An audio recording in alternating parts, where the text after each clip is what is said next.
ఈరోజు విజయవాడ కేంద్రంలో బాబా యొక్క కార్యక్రమాన్ని నిర్వహిస్తూ బాబా యొక్క సత్యప్రేమ సందేశాన్ని అక్కడికి వచ్చేటువంటి బాగానే అక్కడ కార్యక్రమాల్లో తెలియజేస్తున్నారు.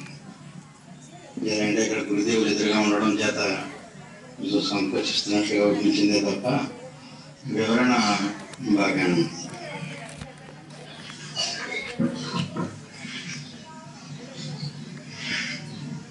అవతార పురుషుడైనటువంటి మెహర్ బాబా యొక్క సాహిత్యం చదివినప్పుడు కానీ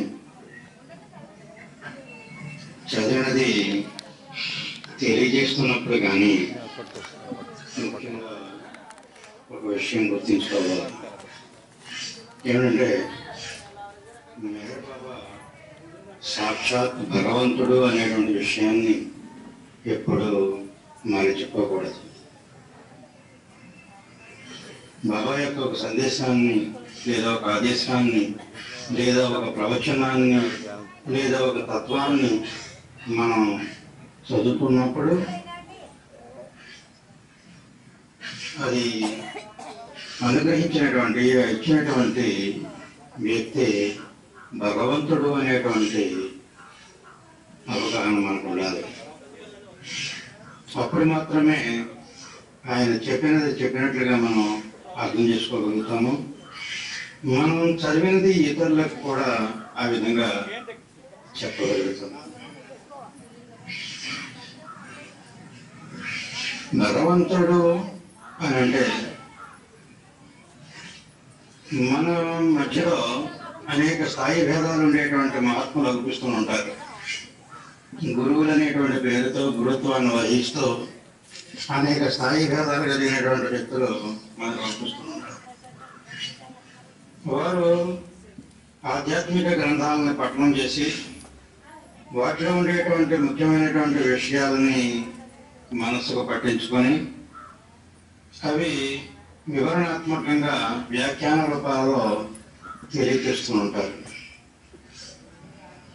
అలాగా మనకు ఎంత ఆసక్తి కలిగించే విధముగా వాళ్ళు తెలియజేసినప్పటికీ కూడా అది ఎక్కడి నుంచి వచ్చింది, దాని యొక్క ఆధారం ఏమిటి, దానికి సోర్స్ ఏమిటి అని అంటే సంస్కారయుతమైనటువంటి మనస్సు, పరిమితమైనటువంటి మనస్సు, ఇంకా మధ్య మార్గంలోనే ఉంటున్నటువంటి మనస్సు. అటువంటి మనస్సు నుండి వ్యక్తమైనటువంటి సందేశం తత్వ వివరణ పరిమితంగానే మనం స్వీకరించగలుగుతామే తప్ప ఈ పరిమితాన్ని పరిపోషించేటువంటి మనస్సును అధిగమించి మనం స్వీకరించలేము. అందుకని అది మన జీవితాలపై ఏ విధమైనటువంటి ప్రభావాన్ని అందించలేదు. కానీ మెహర్ బాబా ఇచ్చినటువంటి సందేశము సాక్షాత్ భగవంతుని నుండి, భగవంతుని యొక్క దివ్య అనుభవం నుండి వ్యక్తమవుతుంది కనుక అది మన మనస్సును అధిగమింపజేసి ఎక్కడ చేరినట్లయితే మన యొక్క నిజాహము జాగృతమవుతుందో అక్కడికి చేరుతుంది. అందుకని ఆ విధమైనటువంటి అవగాహనతో మనం చదివినప్పుడు మనస్సుకు అర్థమైనదా లేదా మనస్సుకు ఇష్టంగా చెప్పబడిందా అనే సమస్య ఉండదు. మనస్సుకు తెలియకపోయినా కానీ మనస్సు అర్థం చేసుకోలేకపోయినప్పటికీ కూడా ఆ సందేశం యొక్క స్పిరిట్, ఆ సందేశం యొక్క సారము మనలో ప్రవేశిస్తుంది. అంటే నీలో ప్రవేశిస్తుంది, అంటే నీ యొక్క నిజ అహములో ప్రవేశిస్తుంది. నిద్రాణమై ఉండేటువంటి నీ యొక్క స్థితి నుండి నిన్ను జాగృతం చేస్తుంది. అందుచేతే బాబా తెలియజేస్తారు, నేను ఇచ్చేటువంటి సందేశము నీ మనస్సుకు కాదు నీకు అని తెలియజేస్తారు. మన మనస్సుకు సంబంధించినటువంటి సందేశాలు అనేక ఉన్నాయి. మనస్సు ఇష్టపడేటువంటి రీతిలో మనం స్వీకరించేటువంటివి. కానీ మన మనస్సుకి ఇష్టమైన లేకపోయినప్పటికీ కూడా, రోగికి మందు తినడం ఇష్టమైనా లేకపోయినప్పటికీ కూడా వైద్యుడు బలవంతాన్ని ఎలా అయితే తినిపిస్తాడో, అదే విధముగా యుగావతారుడైనటువంటి మెహర్ బాబా తను ఎందుకు అవతరించాడో, తన అవతరణకు ముఖ్య కారణం ఏమిటో అందుకు అవసరమైనటువంటి రీతిలో మనల్ని జాగృతపరచడానికి, అజ్ఞానం అనేటువంటి నిద్రలో ఉన్నటువంటి మనల్ని జాగృతపరచడానికి అవసరముగా మన మనస్సుకు ఆ సత్యాన్ని స్వీకరించడం ఇష్టం ఉన్నా ఇష్టం లేకపోయినా అది మనలో ప్రవేశింపజేస్తాడు. అంటే నీలో ప్రవేశింపజేస్తాడు. అలాగే నీలో ప్రవేశింపబడినటువంటి ఆ సత్యము నీ మనసుకు తెలియకపోవచ్చు, నీ మనసుకు అందకపోవచ్చు. ఎందుకంటే దానికి ఇష్టం ఉన్నది కనుక. ఆ విధంగా ప్రవేశింపబడినటువంటి ఆ సత్యము, ఆ రియాలిటీ నీలో నెమ్మది నెమ్మదిగా నీ యొక్క వాస్తవ స్థితిని జాగృతం చేస్తుంది. ఒక విత్తనాన్ని మనం భూమిలో పాత పెడుతున్నాము. ఒక మంచి జాతికి చెందినటువంటి విత్తనాన్ని అక్కడ స్థలం పరిశుభ్రపరిచి అందులో నాటుతున్నాము విత్తనాన్ని. విత్తనం నాటిన తర్వాత విత్తనం యొక్క బాహ్య స్థితి నాటబడినటువంటి ఏ మట్టి అయితే ఉన్నదో ఆ పృథ్వీకి సంబంధించినటువంటిది. అందుచేత విత్తనము ఆ మట్టిలో కలిసిపోతుంది, మట్టిలో లీనమైపోతుంది, క్షీణించిపోతుంది. ఇక విత్తనములో ఉండేటువంటి పొటెన్సీ, సారం ఏదైతే ఉన్నదో అది అక్కడ జాగృతం అవుతుంది, మేల్కుంటుంది. అది వృక్షముగా వ్యక్తమై మనకు మంచి ఫలాన్ని ఇస్తుంది. అదేవిధంగా అవతార పురుషుడైనటువంటి మెహర్ బాబా మనకిచ్చేటువంటి సందేశము మనము మనసు ద్వారానే స్వీకరిస్తున్నామని అనుకున్నా, మనసుకు సంబంధించినటువంటి వ్యక్తమునకు, వ్యక్త అనుభవమునకు సంబంధించినటువంటి సందేశం యొక్క బాహ్య స్థితి మన మనస్సులోనే లీనమైపోతుంది. ఆ సందేశమునకు సంబంధించినటువంటి రియాలిటీ, సారభూతమైనటువంటి సత్యము నీలో ప్రవేశించి అది నీలో మొదకెత్తి వ్యక్తమై నిన్ను జాగృతం చేస్తుంది. నీ వాస్తవ స్థితిలో నిన్ను మేల్కొల్పుతుంది. అంత శక్తివంతమైనటువంటిది అవతార పురుషుని యొక్క సందేశం కానీ, ఆదేశము కానీ, ప్రవచనం కానీ, ఆయన యొక్క తత్వం కానీ. ఈ విధమైనటువంటి అవగాహనతోనే మనం చదవాలి. చదివినటువంటిది చక్కగా అర్థం చేసుకోవాలి. అర్థం చేసుకున్నటువంటిది ఇతరులకు ఆ భావనతోనే అందేవాలి. అంతేనే తప్ప నేను బాబా యొక్క సందేశం, ఆదేశం చదివాను, బాబా యొక్క ప్రవచనం చదివాను, నేను అర్థం చేసుకున్నాను, అందుకని ఇతరులకు నేను చెప్తాను అనేటువంటి భావన ఉన్నప్పుడు అది కేవలము పరిమితమైనటువంటి మనసుకు సంబంధించినటువంటిది, సంస్కారములకు సంబంధించింది. అది చెప్పేవారికి ప్రయోజనం ఉండదు, వినేవారికి ప్రభావం చూపించలేదు. ఆ సందేశం చెప్పేటప్పుడు బాబా నా ద్వారా ఆయన యొక్క దివ్య సందేశాన్ని ఈ ముముక్షు జనాలకు అందిస్తున్నారు. అలాగా అందింపబడేటువంటి ఈ సందేశము సర్వాంతర్యామి అయినటువంటి, సర్వమునకు ఆధారభూతమైనటువంటి ఏ మెహర్ ప్రభు అందరిలోనూ నిద్రావస్థలో ఉన్నారో వారిలో ప్రవేశిస్తుంది. అది నెమ్మది నెమ్మదిగా వారిని జాగృతం చేస్తుంది అనేటువంటి దృక్పథంతో చెప్పడం అలవర్చుకోవాలి. మనం పదే పదే అంటుంటాము, అలవాటు చేసుకోవాలి, అలవర్చుకోవాలి, చెడు నుండి మంచికి మారాలి, ఈ సంస్కారాలని రహితం చేసుకోవాలి అని మనం అంటుంటుంటాము సర్వసాధారణంగా. ఈ భావన సత్యం తెలియనటువంటి మనస్సుకు సంబంధించిందే కానీ సత్యానుభూతికి సంబంధించినటువంటిది కాదు. ఏ వ్యక్తి అయినా నేను ప్రయత్నం చేసి ఇది సాధిస్తాను అనుకుంటే అంతకంటే వెర్రివాడు మరొకడు ఉండడు ఈ ప్రపంచంలో.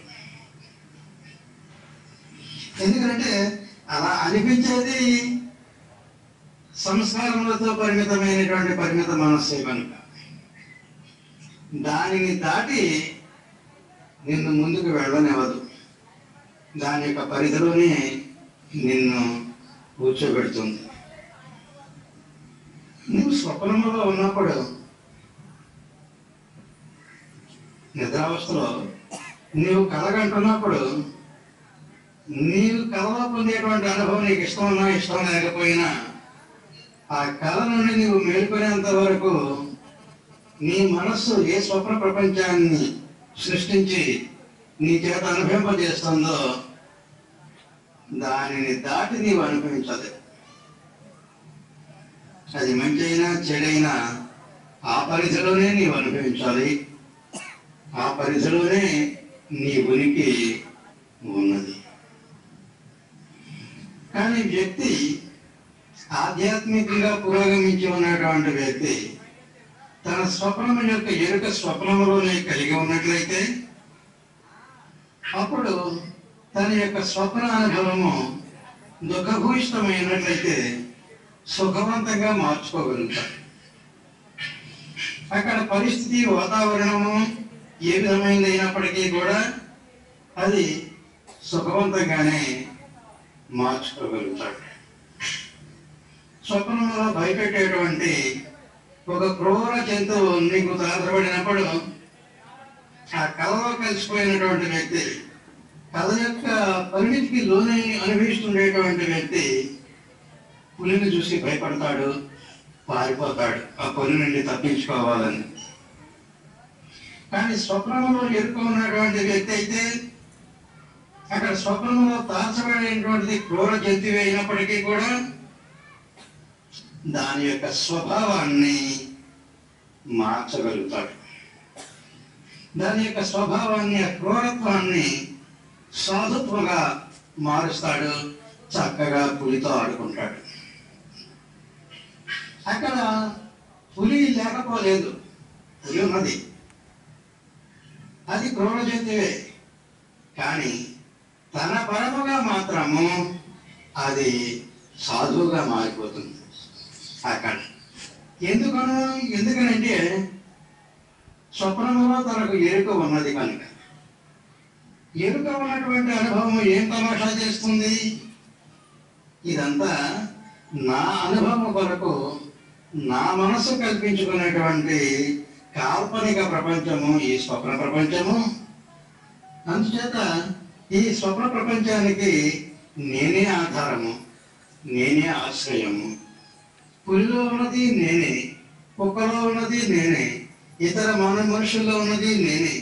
ఈ స్వప్నంలో నేను ఉన్నంత వరకు ఈ స్వప్న ప్రపంచంలో తారసపడే ప్రతి వస్తువులోనూ ప్రతి వ్యక్తిలోనూ ఉన్నది నేనే అనేటువంటి ఆ ఎరుకను పురస్కరించమని అక్కడ తారసపడినటువంటి ఆ క్రూర జంతువు యొక్క స్వభావాన్ని చక్కగా మార్చుకోగలుగుతాడు. దానితో ఆనందంగా ఆడుకోగలుగుతాడు. కానీ స్వప్నంలో కలిసిపోయి ఉండేటువంటి వ్యక్తి మాత్రము ఈ స్వప్నానుభవంతో తాదాత్మ్యత చెంది స్వప్నమే నిజమైనటువంటి భ్రాంతిలో ఉండేటువంటి వ్యక్తిని మాత్రము నీ కళలో గురించినటువంటి ఆ పురి క్రూరంగానే ఉంటుంది, క్రూరంగానే వ్యవహరిస్తుంది. దొరికితే అక్కడ నిన్ను బాధపడుతుంది కూడా. అంచేత దాన్ని దొరకకుండా పరిగెడుతూ ఉంటాం. దానికి దొరికితే కళకు అర్థం లేదు. అందుకని దానికి దొరకకుండా పరిగెడతావు. నేను ఎంత బాగా తప్పించేసుకున్నాను, ఎంత గట్టిగా పరిగెట్టాను అని అనుకుంటుంటాను. ఎందుకంటే దానికి ఒక అర్థం ఉన్నది, కానీ దానికి ఒక అవసరం ఉన్నది, ఒక అనుభవం కోసం కదా. అందుకని అలాగే అనిపిస్తుంది. ఎందుకు ఈ ఉదాహరణ మీకు తెలియజేస్తున్నాను అని అంటే, బాబా భగవంతుడిగా మనలో అంతర్యామి అయి ఉన్నారు. అంతర్యామిగా ఉండేటువంటి భగవంతుని యొక్క లీలా స్థితియే ఈ సృష్టి అంతా. ఆయన యొక్క స్వప్నానుభవ స్థితియే ఈ సృష్టి అంతా. ఆయన యొక్క యోగ నిద్రావస్థలో ఎంత స్వప్నం అయినప్పుడు మనమంతా ఎవరం? ఆయన యొక్క స్వప్నంలో భాగస్వాములం, ఆయన లీలలో భాగస్వాములం, ఆయన యొక్క ఇమాజినేషన్లో, ఆయన యొక్క ఊహలో మనం అంతా భాగస్వాములం. అందుకని మనకు క్రూరత్వ స్వభావం ఉన్నా, సాధుత్వ స్వభావం ఉన్నా, స్వార్థపరత్వం ఉన్నా, నిస్వార్థపరత్వం ఉన్నా, మంచివాడుగా వ్యవహరింపబడుతున్నా, చెడ్డవాడిగా వ్యవహరింపబడుతున్నా, ఆరోగ్యవంతుడిగా వ్యవహరింపబడుతున్నా, రోగిగా వ్యవహరింపబడుతున్నా, ఇవేమి మన స్థితులు కావు. వాటిని మన పరమగా ఆపాదింపజేసుకొని నేను అని ఈ వ్యవహారిక దృష్టిలో సంకుచితమైనటువంటి భావాన్ని ఏర్పరచుకుంటున్నామే కానీ వాస్తవానికి ఇవేమి మన స్థితులు కాదు. ఆయన సంకల్పించుకొని మన పాత్ర ద్వారా ఏమి ప్రదర్శించదలుచుకున్నాడో ఆ విధంగా ఆయన ప్రదర్శింపజేసుకుంటాడు. చక్కగా మనందరితోనూ ఆడుకుంటూ ఉంటాడు. గురువులతో ఆడుకుంటూ ఉంటాడు, సాధువులతో ఆడుకుంటూ ఉంటారు, మంచి వాళ్ళతో ఆడుకుంటూ ఉంటాడు, పిచ్చి వాళ్ళతో ఆడుకుంటూ ఉంటాడు. ఆయనకి ఈ తర్తవ భేదాలు ఏమీ లేవు. ఎందుకంటే ఆయన దగ్గర అన్ని సాధువులే, ఎన్ని సాధువులే. అందుచేత మనం ఏదో అయ్యుండి ఏదోగా మారాలి అనుకుని మనం చేసేటువంటి ప్రయత్నం సఫలీకృతం కాదు. ఏదో మనం దగా చేయడం కోసం మనస్సు తాత్కాలికంగా అలా కనిపిస్తుంది. నేనేదో సాధన చేయాలి, ఈ సాధన ద్వారా ఏదో పొందాలి, లేదా ఏదో నలుగురు నన్ను చెడ్డవారు అనుకుంటున్నారు, నేను కదా మంచిగా మారాలి, చెడ్డ పనులు ఏం చేయకూడదు, దొంగ పనులు ఏం చేయకూడదు, అబద్ధాలు చెప్పకూడదు అనుకుంటుంటాం. కానీ అలాగా చేయలేము. అనుకుంటాం కానీ సమయం వచ్చేటప్పటికి ఆ విధంగా చేయించేస్తుంది సంస్కారం. ఎందుకంటే దాని అవసరంగా దాని అనుభవం కోసం వ్యక్తమై ఉన్నది కనుక. మరి అటువంటిప్పుడు ఏమిటి జీవితానికి అర్థం ఏమిటి, ఈ జీవితానికి పరమార్థం ఏమిటి? ఈ విధంగా ఈ సంస్కారము యొక్క వలయంలో కొట్టుకుపోవడమేనా జీవుడు? మరి ఒక పరిణామావస్థ ఉన్నదని చెప్తున్నారు. ఈ పరిణామంలో చైతన్యం మార్పు చెందుతుందంటున్నారు.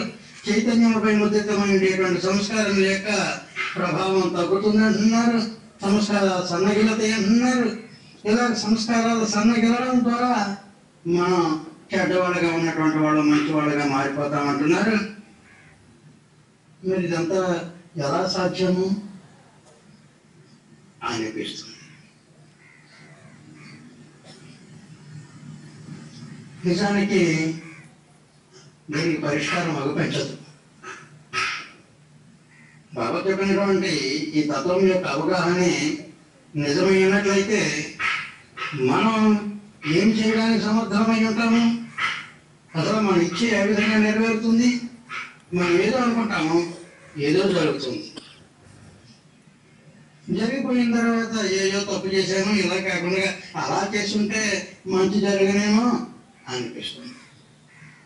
ఇదంతా మనస్సు మనం ఊరట కలిగించడం కోసం మన ముందు వ్యక్తమయ్యేటువంటి స్థితి తప్ప వాస్తవం కాదు. మన జన్మకు కారణమైనటువంటి ఏ కర్మ అయితే ఉన్నదో ఆ కర్మ మనస్సు రూపంలో వ్యక్తమైనప్పుడు ఆ మనస్సు మన జీవితానికి అవసరమైనటువంటి ఈ సరంజామా అంతా చక్కగా తయారు చేసేస్తుంది.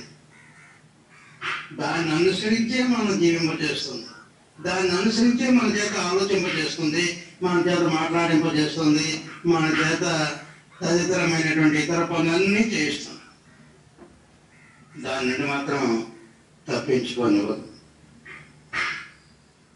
అటువంటిప్పుడు ఇక మానవుడు చేసేటువంటి ప్రయత్నం ఏముంది? ఏదో పురుష ప్రయత్నం అని చెప్తారు. ఈ పురుష ప్రయత్నం ద్వారా ఏదేదో సాధించుకోవాలని చెప్తారు. ఇలా ఒక్కమేనా ఈ మాటలన్నీ? అంటే భౌతికమైనటువంటి దృక్పథంతో మనం చూసినట్లయితే ఇవన్నీ ఒట్టివే. ఈ విషయాలే పట్టుకోవడం కాదు, అసలు దేవుడు ఉండడమే ఒట్టిది. దేవుడు ఉన్నాడు అనుకోవడం ఒట్టిది, ఉన్న దేవుడు ఏదో నాకు సహాయం చేస్తాడు అనుకోవడం ఒట్టిది. నన్ను ఏదో ఉద్ధరిస్తాడు, ముందుకు తీసుకెళ్తాడు, నా ఆరోగ్యం బాగు చేస్తాడు, నా రోగాలు తగ్గిస్తాడు, మృత్యువాత దగ్గరకు వచ్చినప్పటికీ కూడా మృత్యువాత నుండి తప్పిస్తాడు అనేటువంటివన్నీ ఒట్టిదే. భౌతికమైనటువంటి దృష్టిలో, భౌతికమైనటువంటి దృక్పథంతో. కానీ ఆధ్యాత్మికమైనటువంటి దృక్పథంతో మనం చూసినట్లయితే అప్పుడు మెహర్ బాబా తెలియజేసినటువంటి పరిణామతత్వం మనకు బోధపడుతుంటుంది. ఏమిటి ఈ పరిణామం? ఏమిటి పరిణామతత్వము అంటే మన యొక్క ఉపాధికి సంబంధించినటువంటి పరిణామము ఒకటి,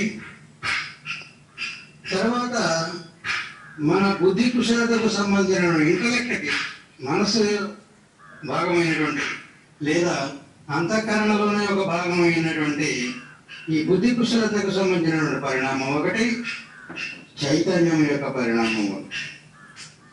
ఈ విధంగా ఉపాధిగతమైనటువంటి పరిణామాలను చూసినట్లయితే మనము రాతి దగ్గర నుండి ప్రయాణం చేస్తూ ఇప్పుడు మానవ శరీరధారులమై ఉన్నాము. అంటే గతంలో చాలా కాలం రాయిగానే రప్పగానే పడి ఉన్నాం ప్రతి ఒక్కరూ కూడా. అదేవిధంగా మనం అలంకరించుకుంటున్నాం బంగారాదులు. ఈ లోహంగా చాలా కాలం మనం లోహం యొక్క ఉపాధిలో ఉన్నాము. అదేవిధంగా వృక్షములుగా ఉన్నాము, జలచరములుగా ఉన్నాము, క్రిమి కీటకాదులుగా ఉన్నాము, వాయుచరములుగా ఉన్నాము, అనేక మనకు ఉంచేటువంటి జంతువులాగా కూడా మనం జీవించే ఉన్నాము గత కాలం ముందు.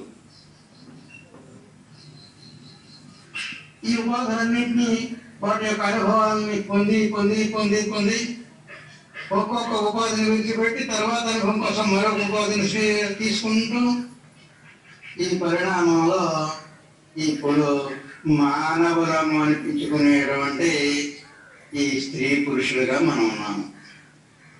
ఇప్పుడు ఆ ఉపాధి యొక్క పరిణామంలో మనము మానవ ఉపాధి ధరించి ఉన్నాము. ఇంకా ఈ మానవ ఉపాధిని దాటినటువంటి మరొక ఉపాధి లేదు పరిణామంలో. ఇదే పరిపూర్ణమైనటువంటి ఉపాధి. ఈ మానవ ఉపాధిలోనే వెనుక విడిచినటువంటి జంతు ఉపాధి ఉన్నది. జలచరము యొక్క, వాయుచరము యొక్క, క్రిమికీటకముల యొక్క, రాయి యొక్క, లోహము యొక్క ఉపాధి మన ఈ శరీరంలోనే ఉన్నది. మన ఈ భౌతిక మానవ ఉపాధిలోనే ఉన్నది. జంతువు యొక్క ఉపాధిలో మానవ ఉపాధి లేదు. అదేవిధంగా జలచర వాయుచరములలో జంతు ఉపాధి లేదు. కానీ మానవ ఉపాధిలో మాత్రము వెనుక ధరించి విడిచిపెట్టినటువంటి ఈ ఉపాధులన్నీ ఉన్నవి. ఆ విధంగా భౌతిక ఉపాధికి సంబంధించినటువంటి పరిణామ అవస్థ ఈ మానవ శరీరం ద్వారా పరిపూర్తిని పొందుతున్నది. మానవ ఉపాధి ద్వారా పరిపూర్తి పొందినది. ఇంక ఈ ఉపాధిని దాటి పరిణామం లేదు. ఇంక ఎన్ని జన్మలైనప్పటికీ కూడా ఈ ఉపాధితోనే ఒక జన్మలో స్త్రీ అయితే, ఒక జన్మలో పురుషుడు, ఒక జన్మలో స్త్రీ, ఒక జన్మలో భాగ్యవంతుడు, ఒక జన్మలో నిరుపేద, ఒక జన్మలో కఠిన హృదయుడు, ఒక జన్మలో సాధువు, ఒక జన్మలో పాపాత్ముడు. ఈ విధంగా ఈ అనుభవాలు, ఏ అనుభవాలు గతంలో విడిచిపెట్టి వచ్చేవే ఆ ఉపాధికి సంబంధించినటువంటి, ఆ శరీరాలకు సంబంధించినటువంటి అనుభవాలని వ్యక్తం చేసుకోవడానికి ఈ ఉపాధి వినియోగపడుతుంది. మరి అప్పుడు ఎందుకు ఉపయోగపడలేదు ఇప్పుడే ఎందుకు ఉపయోగపడాలి, ఎప్పుడో విడిచిపెట్టేసినటువంటి ఆ ఉపాధి సంబంధించినటువంటి అనుభవము అని అనిపించవచ్చు. ఎందుకంటే ఇక్కడ ఉపాధి పరిపూర్తిగా పెరిగి ఉన్నది కనుక అనుభవానికి అవసరమైనటువంటి అన్ని వనరులు ఈ ఉపాధిలో సమకూర్చబడి ఉన్నవి కనుక మానవ ఉపాధిలోనే గత ఉపాధులకు సంబంధించినటువంటి అన్ని అనుభవాల్ని అనుభవిస్తున్నాడు మానవుడు. అదేవిధంగా మనస్సు ఎక్కడ ప్రారంభమైందో అక్కడ నుండి ఇంటలెక్ట్ను పెంచుకుంటూ తెలివితేటలను పెంచుకుంటూ చక్కగా అది పెరుగుతూ వస్తుంది. మానవ ఉపాధిలో పరిపూర్ణతను సిద్ధింపజేసుకుంటుంది. అంటే మనసు కూడా పరిపూర్ణమవుతుంది మానవ యొక్క ఉపాధిలో. మాయేవ మనుష్యాణం అని చెప్తుంది. మనుష్యుడిని ఎందుకన్నారు అంటే పరిపూర్ణమైనటువంటి మనస్సు ఉన్నది కనుక, పూర్తిగా పెరిగినటువంటి మనస్సు ఉన్నది కనుక. ఈ మనసుకు సంబంధించినటువంటిదే ఇంటలెక్ట్, బుద్ధి కుశలత. ఈ బుద్ధి ఈ పరిణామంలో వచ్చేటువంటి ఉపాధిగతమైనటువంటి ఏ అనుభవాన్ని వ్యక్తి అనుభవిస్తున్నాడో సంబంధంగా ఇంటలెక్ట్ వినియోగపడుతుంటున్నాడు, బుద్ధి కుశలత వినియోగపడుతుంటున్నాడు. కొంతమంది ఎంతో మేధావంతులు ఉంటారు. వాళ్ళ యొక్క మేధా సంపద అంతా ఎందుకు ఉపయోగపడుతుంది అంటే ఇతరులను మోసం చేయడానికి ఉపయోగపడుతుంది, ఇతరులను దగా చేయడానికి ఉపయోగపడుతుంది. ఒక్కొక్కరి యొక్క మేధా సంపత్తి ఇతరులకు సహాయం చేయడానికి ఉపయోగపడుతుంది, ఇతరుల యొక్క అభివృద్ధికి సహకరించడానికి ఉపయోగపడుతుంది. అంచేత అది ఏ విధంగా ఉపయోగించుకునేటువంటి అవకాశాన్ని ఇస్తుంది. అలాగా ఏ విధంగా ఉపయోగించుకోగలుగుతాడు మానవుడు అంటే తన యొక్క గత ఉపాధిలో ఏ ఉపాధి సంబంధమైనటువంటి సంస్కారము కర్మ ఈ మానవ ఉపాధిలో ఉన్నప్పుడు తన చేత అనుభవింపబడుతుందో అనుభవింపజేస్తుందో తదనుగుణ్యముగానే ఆ ఇంటలెక్ట్ ఉపయోగపడుతుంది. ఇక మూడవది చైతన్య వికాసం. ఈ చైతన్యం కూడా పరిణామం చెందుతుంది అని తెలియజేస్తున్నారు. చైతన్యం యొక్క పరిణామము ఏమిటి అని అంటే అనుభవముల యొక్క వ్యక్తీకరణ. అనుభవం యొక్క వ్యక్తీకరణని చైతన్యం యొక్క పరిణామముగా చెప్పబడుతుంది. చైతన్యముపై ముద్రితమైనటువంటి సంస్కారము ఏ అనుభవాన్ని అయితే ఇస్తుందో ఆ అనుభవం యొక్క వికాసాన్ని, పరాకాష్ఠ స్థితిని ఇక్కడ మానవ ఉపాధిలో మానవ చైతన్యం ఇస్తుంది. అందుకనే మానవుని యొక్క చైతన్యము పరిపూర్తి చెందినటువంటి చైతన్యము అన్నారు. ఇక చైతన్యము పెరగవలసినటువంటి పని లేదు, మనసు పెరగవలసినటువంటి పని లేదు, ఇంకా శరీరము పెరగవలసినటువంటి పని లేదు. అందుకని ఇక్కడ పరిణామము ఈ మూడు స్థాయిలో పరిపూర్తి చెందుతుంది.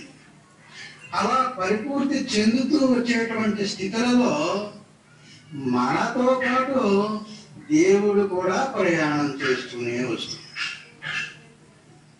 ఇప్పుడు ఈ ప్రపంచంలో ఉండేటువంటి మానవులలో అత్యంత చాలా స్వల్పాతి స్వల్ప సంఖ్యాకులు మాత్రమే దేవుడు ఉన్నాడని నమ్ముతున్నారు. ఆ నమ్మకం కూడా గుడ్డి నమ్మకమే అన్నారు, తెలిసి కాదు. ఉన్నాడు అనేటువంటి దేవుడు ఎక్కడున్నాడో ఎలాగున్నాడో ఏమిటో తెలియదు, కానీ ఉన్నాడు అనే నమ్మకం మాత్రం ఉన్నది. ఆ నమ్మకాన్ని పురస్కరించుకొని కైలాసాన్ని సృష్టించుకున్నాడు, వైకుంఠాన్ని సృష్టించుకున్నాడు, మరి ఏవేవో సృష్టించుకున్నాడు. ఇంచేత నా దేవుడు కైలాసంలో ఉన్నాడు, నా దేవుడు వైకుంఠంలో ఉన్నాడు, నా దేవుడు పలానా చోట ఉన్నాడు, నా దేవుడు పలానా చోట ఉన్నాడు, నా దేవుడు గోలోకంలో ఉన్నాడు అని ఈ విధంగా దేవుడు ఉన్నాడు అనేటువంటి నమ్మకాన్ని పురస్కరించుకొని సృష్టించుకున్నటువంటి ఈ లోకాలలో నిర్మాణం చేసుకుంటున్నాడు దేవుణ్ణి. అక్కడ ఉండేటువంటి దేవుణ్ణి తన ఇంట్లోకి తీసుకొస్తున్నాడు, తన పూజా గదిలో పెట్టుకుంటున్నాడు. చక్కగా తనకు చేతనైనటువంటి విధానంలో ఆయనకు పూజాధికారులు అర్పణ చేసుకుంటున్నాడు. కానీ మరి దేవుడు అంటే ఒక్కడే అని, ఆ ఒక్కడైనటువంటి దేవుడు విభజింపబడని, ఆయనకు ఒక పేరు లేదని, ఒక రూపం లేదని తెలియజేస్తుంది. శాస్త్రము, అనుభవజ్ఞులు ఆ విధంగానే తెలియజేస్తుంది. అనుభవజ్ఞులు చెప్తారు, నిజమైన దేవుడికి రూపం లేదు, నామం లేదు. మరి నువ్వు రూపంతో నామంతోనే తాదాత్మ్యత ఉన్నావు కనుక నీకు అవసరమైనటువంటి రీతిలో దేవుడికి ఒక రూపాన్ని ఇస్తాను, ఒక నామాన్ని ఇస్తాను, దాన్ని ఆలంబనంగా చేసుకుని నీవు సాధన చేసుకోమని చెప్తారు. అలా ఏదో కొంతకాలం సాధన చేసుకుని ఉంటారు. తర్వాత ఇదంతా ఒకటిది పూటకం, ఏదో మమ్మల్ని నమ్మించి అబద్ధాలు చెప్పి ఈ మార్గంలో ప్రవేశింపజేశాడు. చక్కగా కుటుంబంలో ఆనందంగా ఉండేవాళ్ళని తీసుకొచ్చి ఈ సాధన ఇందులో పెట్టాడు. ఇదంతా ఒకటిది, బయట ఏమి లేడు దేవుడు, ఏదో మరి లోపల కూడా ఉన్నారంటున్నారు, చేతి లోపల ఉన్నవాడిని ఏదో చూద్దాం అని ఏదో కాస్త ఈ జపమని ధ్యానమని అభ్యాసం చేసి అంతర్ముఖులు అవడానికి ప్రయత్నం చేసేవాడు కొంతమంది ఉంటారు. అంటే ఈ మానవుల్లో ఉండేటువంటి తరతమ భేదాలు మనకు కల్పించేటువంటి రీతులు చెప్తున్నాను నేను. ఇప్పుడు మనతో సహా మన ప్రయాణం ఎక్కడ ప్రారంభమైందో దేవుడి ప్రయాణం కూడా అక్కడే ప్రారంభమైంది. అంటే మనతో సహా ఆయన కూడా ప్రయాణం చేస్తూనే వస్తున్నాడు. ఎందుకంటే ఇప్పుడు నువ్వు కలగంటున్నావు అంటే కళ ఎక్కడ ప్రారంభమైందో, ఎప్పుడు ప్రారంభమైందో అప్పటి నుండి కలగంటున్న నువ్వు ఉన్నావు, కళలో తాల్చబడేటువంటి ఈ జీవులు వస్తువులు అన్నీ కూడా. అదేవిధంగా మన ప్రయాణం ఎక్కడ ఎప్పుడు ఏ విధంగా ప్రయాణం ప్రారంభమైందో అక్కడ నుండి దేవుని యొక్క ప్రయాణం ప్రారంభమైంది. అలాగే మనతో ప్రయాణం చేస్తుండేటువంటి దేవుడు, ఆయన దేవుడు గనక, సర్వజ్ఞుడు గనక, సర్వము తానే ఉన్నాడు గనక, ఆ కాన్షియస్నెస్, ఆ అవేర్నెస్ ఆయనకు ఉన్నది కనుక ఏం చేస్తున్నాడు అంటే ఆయన కన్నా మనం అన్యముగా భావించి, అన్యమైనటువంటి వాళ్ళు వీళ్ళంతా పాపం చాలా బాధపడిపోతున్నారు, అజ్ఞానంలో ఉన్నారు, అంచేత వీళ్ళకి కాస్త జ్ఞానోదయం ఇవ్వాలి, అజ్ఞానం నుండి మేలుకొల్పాలి అని ఆయన మేలుకోవాలి. పాపం ఆయన మేలుకుంటే మనకి సమస్య లేకపోయింది, ఆయన మేలుకోకుండా మనం ఏదో మేలుకొల్పాలని ప్రయత్నం. అలాగేదో మనం మేలుకొల్పాలని మన రూపం ధరించి మనకు అగుపించాలి కదా. మరి ఆయన అగుపించేవాడు కాదు, అంతా వ్యాపించి ఉన్నాను అంచేత మనకు అగుపించాలనేటువంటి దృక్పథంతో అగుపించడం కోసం మనం వేషం వేసుకుని చక్కగా మన ముందు వచ్చి నేను పలానా నేను దేవుణ్ణి, నేను అవతార పురుషుణ్ణి, నన్ను విశ్వసించండి, అందరూ నా దగ్గరికి రండి, నేనే ఈ మార్గాన్ని, నేనే ఈ గమ్యాన్ని అని ఏదో పాపం తన అనుభవం చెప్పేస్తున్నాడు. కానీ వచ్చింది కలలోకి, మన కలలోకి. అంతే దాని యొక్క ప్రయోజనం ఏమో అగుపించడం లేదు. మనకి ఈ కళలో అజ్ఞానంలో ఉండేటువంటి మనకి అజ్ఞాన సంబంధమైనటువంటి ప్రయోజనం లేకపోయినా ఆయన మనలో ఉన్నటువంటి వ్యక్తి, మనలో ఉన్నటువంటి ఆయన యొక్క వ్యక్తిత్వము వ్యక్తమైనటువంటి కారణం చేత, వ్యక్తమై మనకు ఆదేశించినటువంటి కారణం చేత, మనకు సందేశించినటువంటి కారణం చేత ఆ ఆదేశము, ఆ సందేశము ఎవరికి చేరుతుంది అని అంటే మనలో నిద్రాణమై ఉండేటువంటి ఆయనకు, అంతర్యామి పురుషుడు. నీ కల్లో వ్యక్తి వచ్చాడు, వచ్చి తారసపడి నిన్ను దూషించేస్తున్నాడు పాపం, ఏదో పగబట్టిన వాళ్ళలాగా నీ కల్లోకి వచ్చి. ఆ కల్లో ఉన్న ఆయనకే తెలియదు ఇదంతా నా రూపమే, ఆ తిట్టి వాడికే తెలియదు నన్ను నేనే తిట్టుకుంటున్నానని. అందుచేత అదే జరిగిపోతుంది. కానీ ఆయనకి తెలుసు, దేవుడికి తెలుసు. అందుకని ఆయన మనలో ఉండేటువంటి ఆయనకి ఇస్తున్నాడు. ఆయనకి ఇచ్చేటప్పటికి ఆ సందేశం ఎన్ని పొరలు దాటి వెళ్ళాలి. మన ఉపాధికి సంబంధించినటువంటి 5 పొరలు ఉన్నాయి. అన్నమయ కోశము, ప్రాణమయ కోశము, మనోమయ కోశము, విజ్ఞానమయ కోశము, ఆనందమయ కోశము అనేటువంటి ఈ 5 కోశాలను దాటి వెళ్ళాలి. అదేవిధంగా మన స్వభావాలు ఉన్నాయి 3 రకాలైనటువంటి, సత్వగుణం, రజోగుణం, తమో గుణాత్మకమైనటువంటి.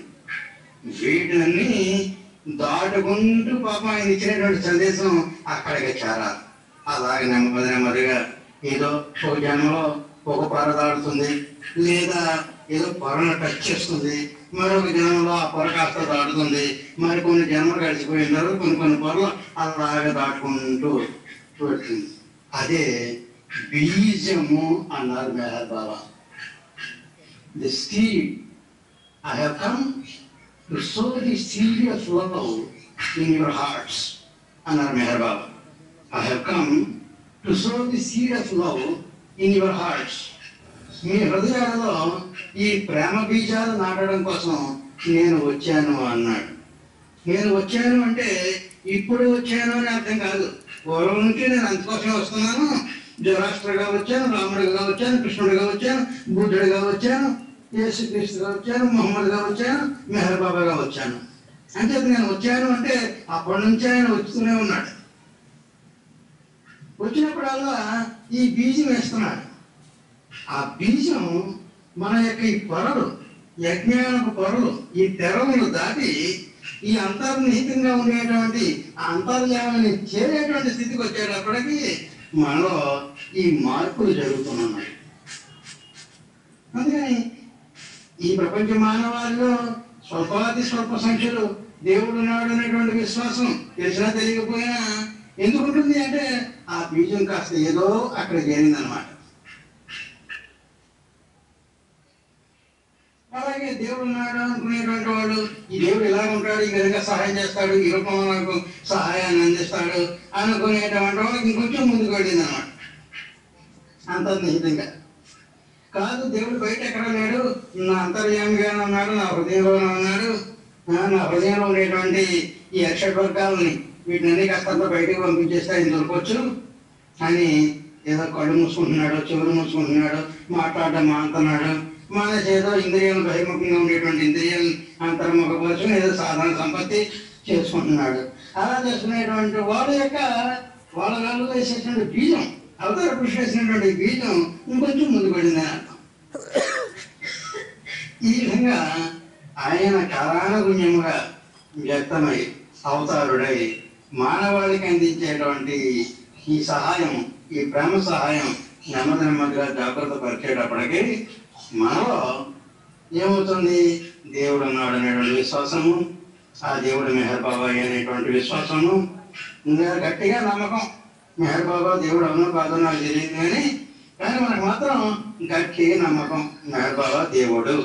ఎవరన్నా కాదన్నా మనం అంగీకరించాం. ఎలాగ దేవుడు అని మనం అడిగితే చెప్పలేము, కానీ ఎంతమంది ఎంత గట్టిగా వాదించినా సరే మెహర్ బాబా దేవుడు కాదంటే మాత్రం మనం నమ్మలేం. అలా నమ్మకం కుదరడానికి అవసరమైనటువంటి ఆ స్థితి మనలో జాగృతమైనది అని చేత నమ్ముతున్నాం. అలాగ నమ్మిన మనకు మెహర్ బాబా సందేశం ఇస్తున్నారు, ఆదేశం ఇస్తున్నారు, ప్రవచనాలు ఇస్తున్నారు. అవి మనం చదివేటప్పుడు, చదివి అర్థం చేసుకునేటప్పుడు ఆయన ఎవరో తత్వవేత్త కాదు, తత్వవేత్తగా చెప్పినటువంటి విషయాలు కావి, లేదా ఏదో పుస్తకాలన్నీ చదివేసేసి ఆ పుస్తక సంబంధమైనటువంటి జ్ఞానం ఏదో ఇచ్చే జ్ఞాని కాదు. ఏదో సాధన చేసుకుంటున్నాను అనుకుంటే యోగాభ్యాసాలు చేసి యోగంలో ఏవేవో స్థితులు సంపాదించుకుని తత్సంబంధంగా చెప్పినటువంటి సిద్ధపురుషుడు కాదు. ఆయన కేవలం సాక్షాత్ అవతార పురుషుడు, భగవంతుడు. అవతార పురుషుడు అంటే ఏమిటి? మనం ఏ స్థితిలో ఉన్నా, మనం ఎంత అక్కడుగా ఉన్నా అక్కడ వరకు ఆయన చేయగలడు, అందించగలడు. అక్కడ మన చెయ్యి అందించి తాను ఎక్కడున్నాడో అక్కడికి చేర్చగలిగేటువంటి వాడు అవతార పురుషుడు. మనం ఎక్కడికి చేరవచ్చు ఉన్నదో, మన నిజగమ్యం ఏమిటో అక్కడ వరకు ఆయన చేర్చగలడు. అంటే ఈ విధంగా నేను ఎక్కడున్నా సరే, నా స్థితి ఏదైనా సరే, నా ఆధ్యాత్మిక అనుభవం ఏదైనా సరే, ఏదో గతంలో పుణ్యం చేసుకున్నాను, ఏదో చేశాను అని చేత ఇప్పుడు మెహర్ బాబా దొరికాడు, మెహర్ బాబాని విశ్వసిస్తున్నాను. ఆయన నా దగ్గరికంతా చెయ్యి ఇవ్వగలడు, అందించగలడు అని చేత ఆయన చెయ్యి గట్టిగా పట్టుకున్నట్లయితే నేను ఎక్కడ చేరవచ్చుందో అక్కడ చేస్తాను. ఇందులో ఏ సందేహం లేదు. అనేటువంటి ఆ ప్రగాఢమైనటువంటి విశ్వాసం ఉండాలి. ఆ దృక్పథంతో మనం చదవాలి. అలాగ చదువుతూ చదవడానికి అవకాశం ఇచ్చినటువంటి వాడు. అందరికి అవకాశం ఉంటుందా చదవడానికి? మన తొప్పటి నుంచి సాయంత్రం వరకు ఈ పట్టకూటి కోసం తాపత్రయపడవలసినటువంటి మానవులు ఎంతమంది ఉన్నారు? విశ్వాసం ఉన్నారు. అంచేత చదవడానికి అవకాశం లభించిన దాన్ని వినియోగించుకుంటూ చదివింది అర్థం చేసుకోవడానికి, అర్థం చేసుకున్నటువంటి చక్కగా అందులో నిలుపుకోవడానికి, బయటికి ఎక్కడ పారిపోకుండా అటు ఇటు చెదిరిపోకుండా మనస్సులో నిలుపుకోవడానికి, ఆ నిలుపుకున్నటువంటిది చక్కగా నీకు ఎలాగైతే అర్థమైందో ఇతరులకు కూడా అర్థమయ్యే రీతిలో చెప్పగలగడానికి ఆయన అనుగ్రహమే కావాలి. ఆయన అనుగ్రహం లేకపోతే చదవడానికి అవకాశం లేదు. అవకాశం ఉన్నా చదివింది అర్థం అవ్వదు. అర్థమైన బరువు నిలబడదు. ఆ నిలబడింది కాస్త వ్యక్తం చేద్దాం చెబుతామంటే మన మనసు వచ్చేసి కూర్చుంటుంది అక్కడ. మన భావాలతో చక్కగా ఆయన ఏదో కవిత్వం కొంత, నా పైత్యం కొంత అని అంటూ ఉంటారు. ఆ విధంగా ఏదో చెప్పాలనుకోవడం ఏదో చెప్పాడు. ఇదంతా జరగాలని ఆయన యొక్క అనుగ్రహం పరిపూర్తిగా ఉండాలి. ఆయన ఇచ్చుంటేనే తప్ప మనకి ఇవేమీ లభించదు అనేది దృఢంగా ఉండాలి మనకు విశ్వాసం. అంటే నేను చదువుతున్నాను అంటే ఆయన చదవడానికి అనుగ్రహించాడు, బాగా ఉంది. అనుగ్రహిస్తే నేను చదువుతున్నానా లేదా ఆయనే చదువుకుంటున్నాడు? నేనెక్కడున్నాను? ఆయన సంకల్పించాడు కనుక నా ఉనికున్నది. నేను నిద్రపోతున్నాను కనుక నాకు కళ వచ్చింది. నాకు కళ వచ్చింది కనుక కళలో దాచబడ్డాడు ఆ వ్యక్తి. ఆ కళకు సంబంధించినటువంటి సంస్కారాల గుణ్యముగా ఏదో కాసేపు పొగిడినా కాసేపు తిట్టినా మొత్తానికి నా స్వభావమే వాడిది. ఆ కళలో వచ్చినటువంటి వాడు నేనే. అంచేత నాకు చదువుకోవడానికి అవకాశం ఇచ్చింది ఆయనే, చదివేది ఆయనే, చదివింది అర్థం చేసుకుంటున్నది ఆయనే, అర్థం చేసుకున్నది నిలుపుకుంటున్నది ఆయనే, ఆ నిలుపుని కాస్త వ్యక్తం చేసేది ఆయన. ఈ విధంగా మనం భావన చేసుకుంటూ అటువంటి దృఢమైనటువంటి విశ్వాసంతో ఆయన్ని విశ్వసించి ఆశ్రయించి మనం ఆయన యొక్క కార్యకర్తలుగా ఉంటున్నప్పుడు ఇవి చాలా అవసరం. అలా కానప్పుడు మనకు తెలిసినటువంటి విషయాన్ని చెప్పలేము, చెప్పడానికి జంకుతాము. ఎందుకంటే నాకన్నా తెలిసినటువంటి వాడు ఎవడన్నా ఉన్నాడేమో ఈ సభలో, అలాగే నేను చెప్పింది తప్పని నన్ను ఆక్షేపిస్తాడేమో అనేటువంటి ఒక భయం ఉంటుంది. ఏం చేత నీవు ఉన్నావు కనుక, అందులో నీవు పరిమితుడవు కనుక, నీ మనసు పరిమితమైంది కనుక, నీ అవగాహన పరిమితమైంది కనుక. కానీ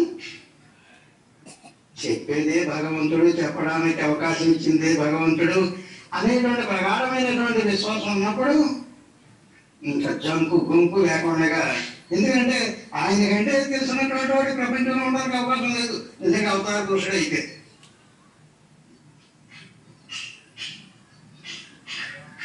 మంచిది. ఇంక ఏ విధమైనటువంటి సమస్యలు లేకుండా బాగా మనం చెప్పేయగలుగుతాం. అలాగే మనం చెప్పేయగలుగుతున్నాను అనుకుంటే పడిపోయాడు అన్నమాట. వినేవాడు అదృష్టాన్ని బట్టి అని ఆయనకి ఉద్దేశిస్తే మనం అంటున్నాం. స్వామి వివేకానంద గొప్ప ప్రజ్ఞాశాలి. ఆయన వాక్పటిమ చాలా అద్భుతమైనటువంటి, అందరినీ సమూహితులు చేసేసేవాడు ఆయన మాట్లాడుతూనే ఉంటాడు. అటువంటి వాడు మన సంస్కృతిని, మన హిందుత్వాన్ని అమెరికా దేశంలో తెలియజేయాలని బయలుదేరి వెళ్తాడు అక్కడికి, అమెరికా. లేక బేలూరు మఠంలో ఏదో 10 మంది కూర్చున్నా, ఏదో 100 మంది కూర్చున్నా అనర్గళంగా మాట్లాడేసేసేవాడు. స్క్రిప్చర్స్ అంతా కోట్ చేసేసేవాడు. ఆహా, నాకు ఎంత బాగా వచ్చేసింది, అంతా మరి శ్రేయించేవారు. ఎంత బాగా చెప్పావు, ఎంత బాగా మాట్లాడావు. ఇన్ని స్క్రిప్చర్స్లో ఇలా జ్ఞాపకం చేసుకోవడం అది సాధారణంగా సాధ్యం కాదు అని అందరూ పొగడేవారు.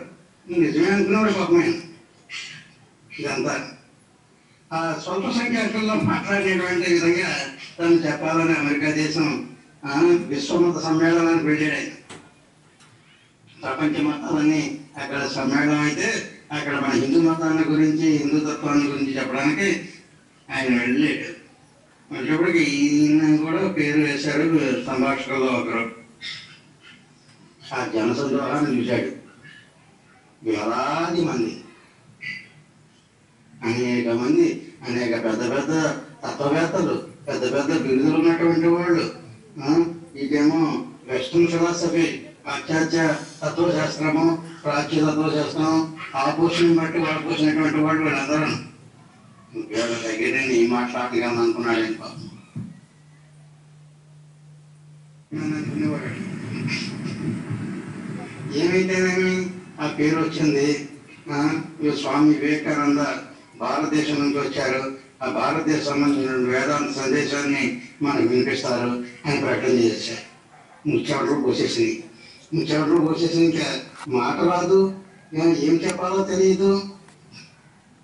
చెప్పినప్పటికీ ఇంక వెంటనే పాపం అదృష్టవంతుడు, వెంటనే గురువు గారు జ్ఞాపకం వచ్చాడు, రామకృష్ణ పరమహంస జ్ఞాపకం వచ్చాడు. నీ సందేశాన్ని ఇవ్వడానికి నేను వచ్చాను ఇక్కడికి, నువ్వేం చెప్పించుకుంటావో నీ ఇష్టం, నాకేమీ చేత కాదు, అన్నీ మర్చిపోయాను, చదివినంతా మర్చిపోయాను అని అలా కళ్ళు మూసుకుని ఆయన స్మరిస్తూ 2 నిమిషాలు అలా నుంచునేటప్పటికీ అమెరికా దేశపు సోదరులారా అని ప్రారంభించి అనర్ఘంగా చెప్పేసేసాడు వేదాంతం. ఆయన తెలియదు తను మాట్లాడుతున్నారని అనుకోలేదు. అలాగే మైకి ముందు నిలబడిపోయాడు అంతే. చెప్పేసేటప్పటికి ఇంకా ఆ జనసందర్భంలో కరతాళ ధ్వనులు ఎంత అద్భుతంగా చెప్పేసేసారు, ఎంత బాగా మాట్లాడాడు, ఎన్ని రహస్యాలు విప్పి చెప్పాడు అనేవాడు. పాపం చెమట కాపానే ఉంది. అయిపోయిందని కూర్చోమని పక్కవాడు సౌండ్ చేసి కూర్చోమంటే టైం అయిపోయింది కూర్చోమంటే అప్పుడు కూర్చున్నాడు, మొహం తెలుసుకుంటుంది. కూర్చుంటే పక్క ఆయన అంటున్నాడు, ఎంత చక్కగా చెప్పారు, ఎన్ని విషయాలు మేము కొత్తగా విన్నామంటే పాపం ఆశ్చర్యపడు గుర్తించాడు. నా గురుదేవులు మాట్లాడుకున్నాడు, ఆయన వ్యక్తం చేసుకున్నాడు. అంచేత ఇంతమందిని ఆకర్షింప చేసేటట్లుగా ఇంతమందికి అర్థమయ్యే రీతిలో చెప్పగలిగాడు అనేటువంటి అవగాహన కలిగి. అందుకని వివేకానందలకు ఆకరణ కలగడం కాకుండా మనకి ప్రారంభం నుండి అలవాటు ఉండాలి. ఏమంటే మెహర్ బాబాయే నా ద్వారా మాట్లాడుకుంటున్నాను, ఆయన ఇష్టం ఏం మాట్లాడుకుంటే అదే మాట్లాడుకున్నాం. రాజకీయాలు మాట్లాడితే రాజకీయాలు మాట్లాడుకుంటాం, వేదాంతం చెప్తే వేదాంతం చెప్తాడు, మనకి ఏది అవసరం అయితే అది మాట్లాడతాడు అనేటువంటి ఆ దృక్పథంతో ఆయనకి అప్పగించబడి కూర్చో, అది అలవాటు చేసుకోవాలి. మనం చదువుకునేటప్పుడు కూడా బాబా సందేశాన్ని చదువుతున్నామంటే ఏదో నవలు చదవడం కాదు, మనసుకి ఆకర్షణీయంగా మనసుకి ఇష్టమైనటువంటి విషయం చదవడం కాదు. కొంతమంది డిటెక్టివ్ నవల్స్ చదవడం ఇష్టం, కొంతమందికి ఏమో ప్రేమ కథలు చదవడం ఇష్టం, మరొకటి ఇష్టం, కావ్యాలు చదవడం ఇష్టం. అంచేత మనసు యొక్క దృక్పథాన్ని బట్టి ఉంటుంది.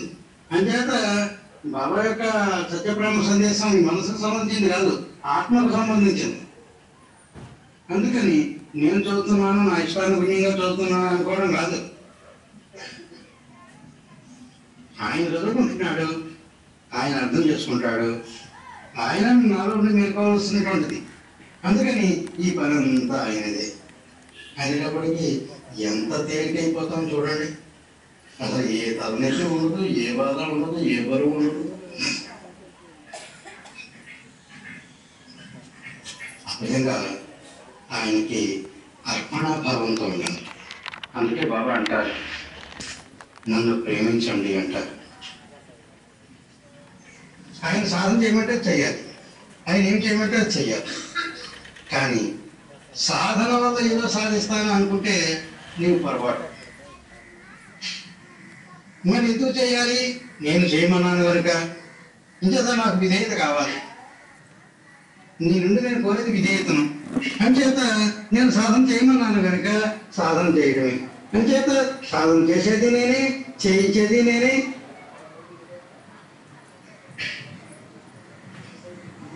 కానీ వీటన్నిటికంట ఉత్తమమైనటువంటిది, ఉదాత్తమైనటువంటిది ప్రేమ, భగవంతుని వల్ల ప్రేమ. అంచేత నన్ను భగవంతునిగా స్వీకరించి భగవంతునిగా ప్రేమించండి అని బాబా తెలియజేస్తున్నాను. ఈ విధంగా ఆయన యొక్క సందేశాన్ని, ఆయన యొక్క ప్రేమ తత్వాన్ని మనం అర్థం చేసుకొని ఆయన దగ్గరికి చేరాలి. మనం ఆధ్యాత్మిక దృక్పథంతోనే చేరతాం ఆయన దగ్గరికి. ఎందుకు వచ్చావు అంటే ఏదో దేవుణ్ణి తెలుసుకోవాలి, ఆధ్యాత్మికంగా పురోగమించాలి, ఆధ్యాత్మిక గమ్యం చేరాలి అని చెబుతాము. గురువు గారి దగ్గరికి వచ్చినా, బాబా దగ్గరికి వచ్చినా ఎందుకు వచ్చావు ఎక్కడికని అడిగితే ఆధ్యాత్మికంగా నేను ఏదో నాకు కుతూహలంగా ఉంది, ఆధ్యాత్మిక సాధన చేసుకోవాలి, ఆధ్యాత్మికంగా పురోగమించాలి, నా గమ్యం చేరాలి. సరే అయితే చెప్పినట్లు చేసుకో అని ఆయన స్వీకరిస్తాడు, దగ్గరికి చేర్చుకుంటాడు. చేర్చుకున్న తర్వాత కొన్నాళ్ళకి ఏ తలనొప్పి వస్తుంది. వచ్చిన తర్వాత నాకు బాబా తలనొప్పి ఇచ్చాడు ఏంటి, ఆధ్యాత్మికాన్ని మనకని. ఇంచేత ఈ తలనొప్పి ఎందుకు తగ్గించడు బాబా? నా కుటుంబంలో ఏవో సమస్యలు వచ్చినాయి, ఈ సమస్యలను బాబా ఎందుకు పరిష్కరించాడు? ఎందుకంటే బాబాను విశ్వసిస్తున్నాను, బాబా దేవుడు కదా, దేవుడైనటువంటి వాడు నా సమస్యను ఎందుకు పరిష్కరించాడు? ఆప్తులు ఎవరో పోతారు, పోతే ఎంత ఘోరం చేసేసాడు బాబా, బాబాను విశ్వసించినందుకు ఇదే నాకు ఇచ్చేటువంటిది ఫలితం. ఇదంతా ప్రారంభంలో ఉండదు, మన యొక్క సంస్కారాలు తోడుతుంటాడు ఆయన. దాక్కు నుండి అనేక జన్మలకు కారణమైనటువంటి ఈ సంస్కారాలను జ్ఞానం వేసి తోడేస్తూ ఉంటాడు, పైకి తీసుకొచ్చేస్తాడు. అలాగ తోడినప్పుడు మనకి ఏవో ఇష్టం లేనివన్నీ జరిగిపోతూ ఉంటాయి. అది ఇష్టమైనా ఇష్టం లేకపోయినప్పటికీ కూడా ఇక్కడ మన తల దూర్చవలసినటువంటి సమస్య ఏమీ లేదు. ఆయనకి నా ఆత్మకి సంబంధం తప్ప నా వాళ్ళు అనుకునేటువంటి నా వాళ్ళకి నాకు కాదు సంబంధం. ఏదో రైలు ప్రయాణికుల్లాగా కొంతకాలం తారసపడ్డాం, కలిసి చక్కగా కులాసగా కబుర్లు చెప్పుకుంటున్నాం. ఎవరు స్టేషన్ దగ్గరికి వస్తే వాళ్ళు అలా దిగిపోతూ ఉంటారు రైలు. అదేవిధంగా కలిసి పంచుకుని జీవించవలసినటువంటి ఏ సంస్కారాలు అయితే ఉంటావో ఆ సంస్కారం లేక ఫలితంగా కుటుంబ సభ్యులుగా వ్యక్తమవుతాము, కుటుంబంలో కలిసిమెలిసి జీవిస్తూనే ఉంటాం, పెరుగుతూనే ఉంటాము. ఎవరు స్టేషన్ దగ్గరికి వస్తే వాళ్ళు ముందు వెళ్ళిపోతూ ఉంటారు. అలాగా వెళ్ళిపోతుండేటువంటి సందర్భాలను పురస్కరించుకుని నా దేవుడు ఎంత అన్యాయం చేసేసాడు, మెహర్ బాబా ఇంత ఘోరం చేస్తాడు అనుకోలేదు అనుకుని నెత్తి నోరు పాదుకుంటే ప్రయోజనం ఉంది. ఆయన పని ఎందుకు కాదు, మన సమస్యలను తీర్చడం ఆయన పని కాదు, మనకు ఆరోగ్యాన్ని ఇవ్వడం ఆయన పని కాదు, మనం బ్రతికించడం అంతకంటే ఆయన పని కాదు. ఆయన మనం స్వీకరించామంటే మన ఆత్మను ఉద్ధరించుకోవడం కోసం, ఈ పరిమితమైనటువంటి వ్యక్తిత్వాలను కోల్పోవడం కోసం. ఇదంతా స్వప్నమైనటువంటి భావనతో స్వప్నానుభవం నుండి నిజమైనటువంటి అస్తిత్వాన్ని అనుభూతిలోకి పరుచుకోవడం.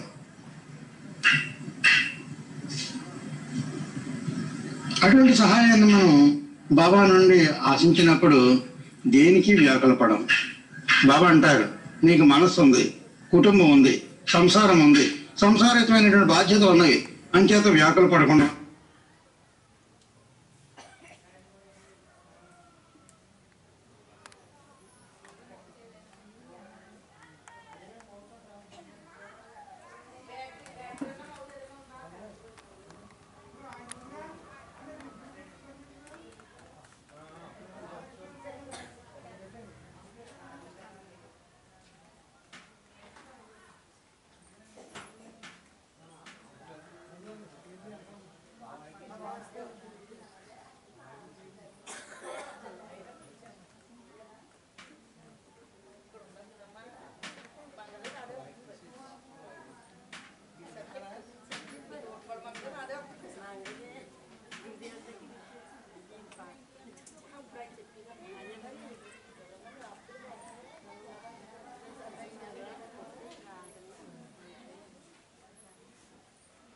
to empty music world.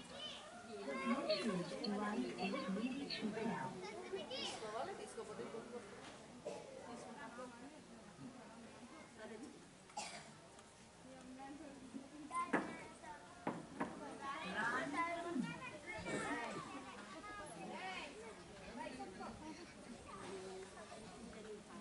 అదేం చేస్తుంది? మనస్సు యొక్క ప్రభావాన్ని తట్టుకోగలిగేటువంటి శక్తి నన్ను ప్రేమించు. నీ యొక్క బలహీనతలన్నీ నాకు తెలుసు. కుటుంబం ఉంది, సంసారం ఉంది, సంసారితమైనటువంటి బాధ్యతలు ఉన్నాయి, అంచేత వ్యాకుల పడకుండానే ఉండలేవు. నీ యొక్క బలహీనతలన్నీ నాకు తెలుసు. అందుకని నీవు చేయాల్సింది ఏమిటి అంటే నన్ను ప్రేమించు. నన్ను ప్రేమించడం ద్వారా నీ జీవితంలో ఏమి తారసపడినా దాన్ని తట్టుకోగలిగేటువంటి శక్తిని నీకు ఇస్తాను. ఎందుకంటే ఆ ప్రేమ అనేటువంటి ఆ గిఫ్ట్, ఆ వరము, అదేం చేస్తుంది? మనస్సు యొక్క ప్రభావాన్ని తగ్గిస్తుంది, హృదయం యొక్క ప్రభావాన్ని పెంచుతుంది. తద్వారా వాస్తవమైనటువంటి దృక్పథము మనస్సుకు ఏర్పడుతుంది. అప్పుడు దేనినైనా మనం తట్టుకోగలుగుతాం. ఏ పరిస్థితినైనా తట్టుకోగలుగుతాం. ఇదంతా ఒక స్వప్నము అనుకున్నప్పుడు స్వప్నంలో తారసపడేటువంటి వ్యక్తులు అదృశ్యమైపోతూ ఉంటారు, మళ్ళీ కొత్త వ్యక్తులు వస్తూ ఉంటారు. మనకి అక్కడ ఏమైనా వ్యాకులపాటు ఉంటుందా? అటువంటిప్పుడు ఇక్కడ మాత్రం వ్యాకులపాటు ఎందుకు కావాలి? ఏ వ్యక్తి జీవితం ఆ వ్యక్తిదే, ఏ ఆత్మ సంబంధమైనటువంటి మార్గము ఆ వ్యక్తిదే. ఇంకేత నీకు దేవుడికి ఉండేటువంటి సంబంధం మాత్రము అవినాభావ సంబంధం. అది విడదీయలేనటువంటి సంబంధం. ఎందుకంటే అది ఒక్కటే కనుక. ఇక నీకు తారసపడేటువంటి నీ వాళ్ళు అనుకునేటువంటి వాళ్ళు, నీకు పరాయి వాళ్ళు అనుకునేటువంటి వాళ్ళు, నీకు మిత్రులు శత్రువులు అనుకునేటువంటి వాళ్ళు, ఇదంతా కేవలం నీ అనుభవం కోసం నీ మనసు కల్పించినటువంటి కల్పన, నీ మనసు సృష్టించినటువంటి సృష్టి. వాళ్ళకి అవసరమైనటువంటి జీవితాలు వాళ్ళకు ఉన్నాయి. వాళ్ళకే దేవుడికి ఉండేటువంటి సంబంధం ఉన్నది. వాళ్ళకి ఏ అనుభవం ఇస్తాడో దేవుడు వాళ్ళకి అవసరమైనటువంటి రీతిలో. నీకెందుకు తలనొప్పి, నీకెందుకు వ్యాకులపాటు అనేటువంటి ఆ దృక్పథం కలిగి ఉండాలి. అటువంటి అవగాహనను మనం పెంచుకోగలగాలి. అప్పుడే బాబాను మనం ప్రేమించిన విధముగా ప్రేమించగలుగుతాం. లేకపోతే సాధారణమైనటువంటి వాళ్ళు ఏవో కోరికలతోటి దేవుణ్ణి ఆరాధించేటువంటి వాళ్ళు, ఆ కోరికలు తీర్చుకోవడం కోసం ఏదో చేసుకునేటువంటి వాళ్ళు, పరిధిలో ఉన్నటువంటి వాళ్ళు ఉంటాం. మరి ఆ పరిధి కాదు మనది. అవతార పురుషుని సన్నిధి చేరినప్పుడు, అవతార పురుషుని యొక్క విశ్వాసంలో ఆయన యొక్క ప్రేమ పరిధిలో మనం చేరినప్పుడు ఇంకా సాధారణమైనటువంటి కోరికల యొక్క లంపటత్వాన్ని తీర్చుకోవడానికి దేవుణ్ణి ఆశ్రయించినటువంటి వాళ్ళం కాదు. అందుకని విషయానికి వస్తాను. సెల్ఫిష్నెస్, స్వార్థము అన్నప్పుడు స్వార్థరహితంగా ఏ మానవుడు ఉండగలరు? సెల్ఫ్లెస్నెస్ అనేటువంటిది ఎవరికి అందుబాటులో ఉంటుంది? ఏదో ఒక స్థాయిలో ప్రతి మానవుడు స్వార్థపరుడు. స్వార్థం లేనటువంటి వ్యక్తి ఉండడు. స్వార్థం లేనటువంటి వాళ్ళు ఈ సృష్టిలో యుగ యుగాలుగా అవతరించేటువంటి అవతార పురుషుడు ఒకడు, ఎల్లకాలములందు ఉండేటువంటి 5 సద్గురువు. వీళ్ళకే స్వార్థం అనేటువంటిది ఉండదు. ఇంకేంటంటే ప్రత్యేకమైనటువంటి వ్యక్తిత్వ సంబంధమైనటువంటి ఆత్మ వాళ్ళకు ఉండదు. ఆ స్థితిని అధిగమించి ఉన్నారు కనుక ఈ సృష్టిలో ఉండేటువంటి పిపీలికాది బ్రహ్మ పర్యంతము అంత తనలోనే ఉన్నారని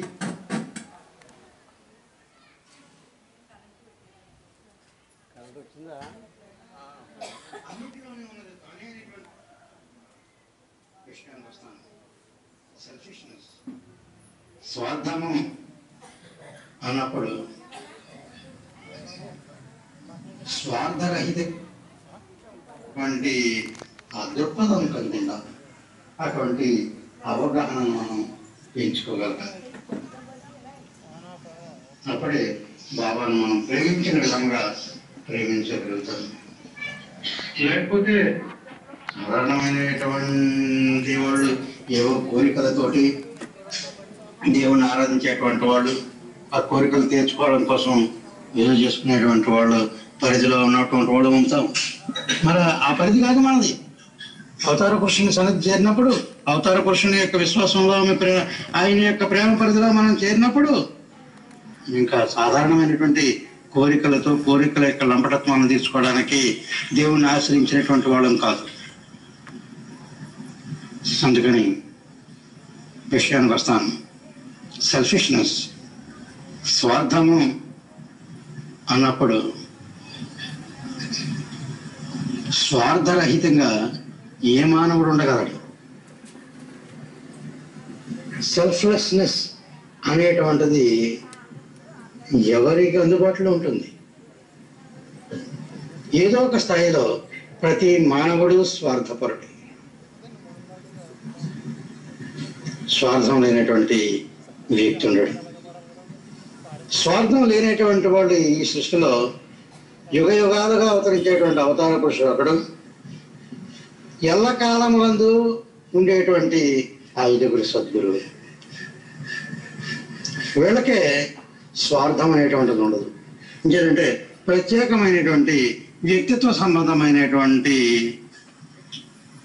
ఆత్మ వాళ్ళకు ఉండదు.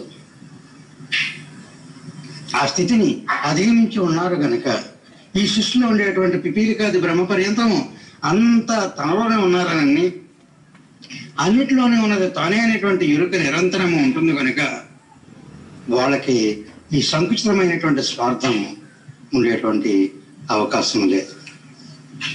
బాబాను పర్యాయం అడిగారు, అంటే గురువు తన శిష్యులేడలో చూపేటువంటి అభిమానము స్వార్థం కాదా?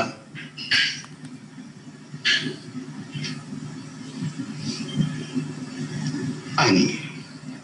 అది స్వార్థము కాదు అని తెలియజేశారు మెహర్ బాబా. ఎందుకంటే ఒక వ్యక్తి ఆధ్యాత్మిక జిజ్ఞాసి అయి ఒక గురువుని విశ్వసించి ఆశ్రయించినప్పుడు ఆ వ్యక్తి యొక్క మనస్సుకు అనుగుణ్యమైనటువంటి రీతిలో అధికమైనటువంటి ప్రేమను, అధికమైనటువంటి ఆదరణ చూపుతున్నాడు అంటే అది కేవలము ఆ వ్యక్తి యొక్క మనస్సుకు సంబంధించినటువంటి తృప్తే కానీ గురువులో ఉండేటువంటి భేదం కాదు అని తెలియజేస్తారు.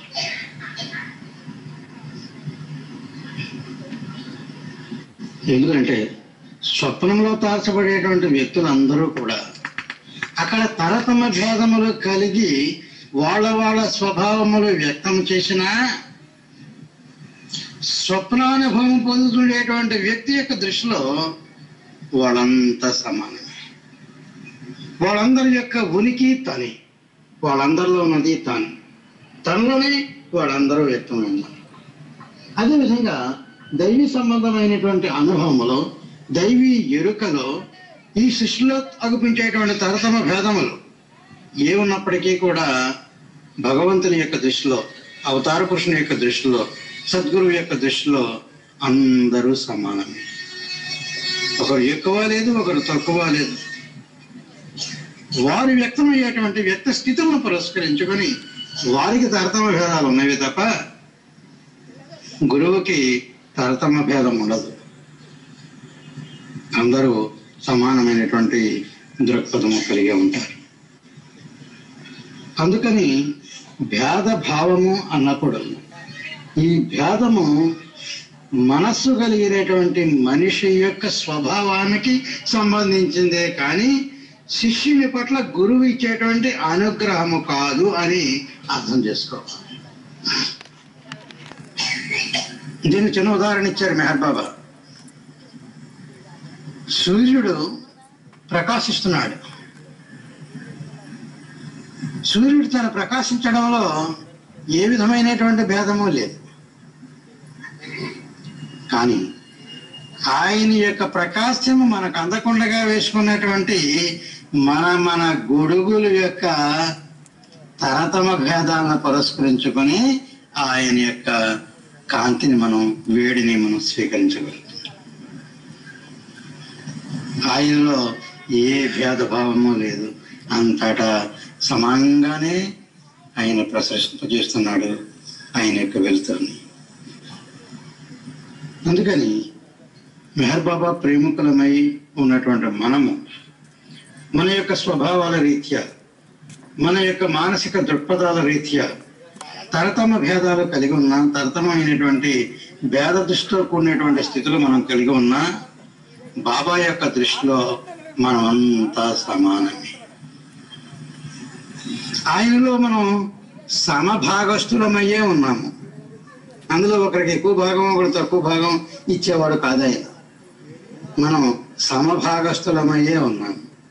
కానీ మన భాగమును, అంటే మనకు వచ్చినటువంటి భాగము యొక్క గుర్తింపు లేని కారణం చేత, ఎరుక లేని కారణం చేత నాకు చిన్న వాటా పెట్టాడు, నాకు పెద్ద వాటా పెట్టాడు, నన్ను దగ్గర కూర్చోబెట్టుకున్నాడు, నన్ను దూరంగా కూర్చోబెట్టాడు అనేటువంటి ఈ భేదము ఆయన మనకు పంచిచ్చినటువంటి ఆయన దివ్య వారసత్వం ఏదైతే ఉన్నదో దాని యొక్క ఎరుక లేని కారణం చేత సంకుచితమైనటువంటి భావాలతో మనం వ్యాకుల పడుతున్నామే. కానీ అదేమి నిజము కాదు.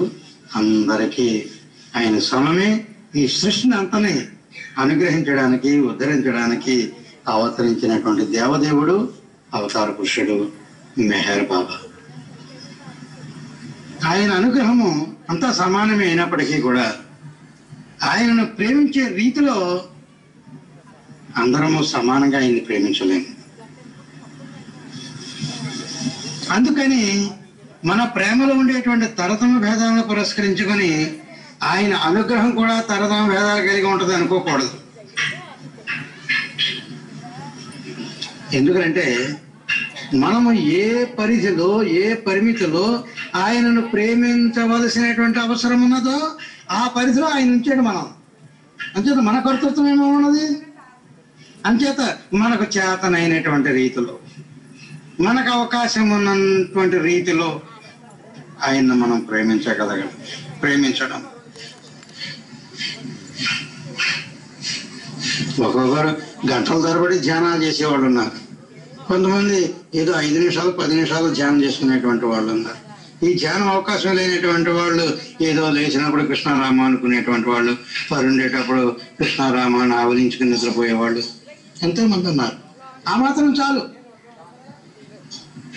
బాబా అన్నారు, రోజు నా యొక్క నామాన్ని, నన్ను నువ్వు ప్రేమించక్కర్లేదు, నువ్వేం చేయక్కర్లేదు, రోజు నా నామాన్ని 14 సార్లు స్మరణ చేసినట్లయితే నీకేది అవసరమో అది నేను ఇచ్చేస్తానన్నారు. మేము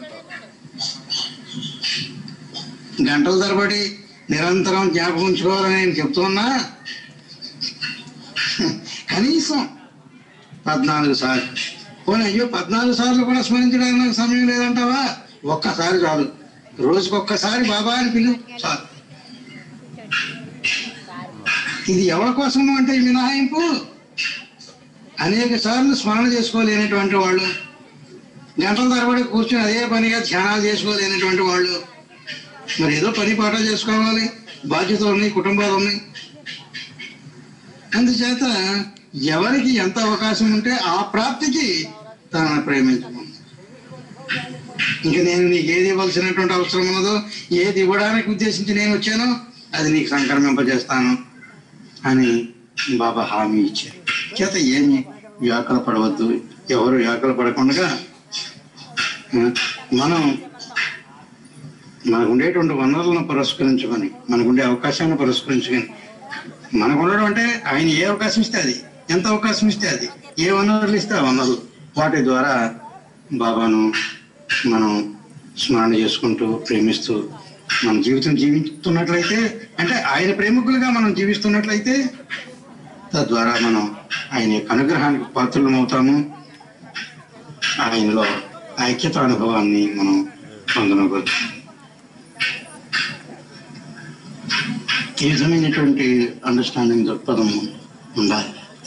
ఏ ప్రవచనం మీరు చదవండి, మన రాజశేఖర్ గారు చెప్పారు, ఏ ప్రవచనం చదివినా ప్రవచనం యొక్క చివరిలో సద్గురువు యొక్క అనుగ్రహం ఉంటేనే ఇది నీకు సంప్రాప్తం అవుతుంది అనేటువంటి వాక్యం ద్వారానే అది పరిపూర్తి చేస్తూ ఉంటారు బాబా ప్రతి ప్రవచనంలోనూ కూడా. అంటే దాని అర్థం ఏమిటి అని అంటే, సర్వమునకు ఆధారం, సబ్స్ట్రాటం, దైవానుభూతి పొందినటువంటి అవతార పురుషుడు సద్గురువు కనుక వారి యొక్క ఇచ్చ లేనిదే, వారి యొక్క సంకల్పము లేనిదే ఈ సృష్టిలో ఏమీ జరగడానికి అవకాశం లేదు. కనుక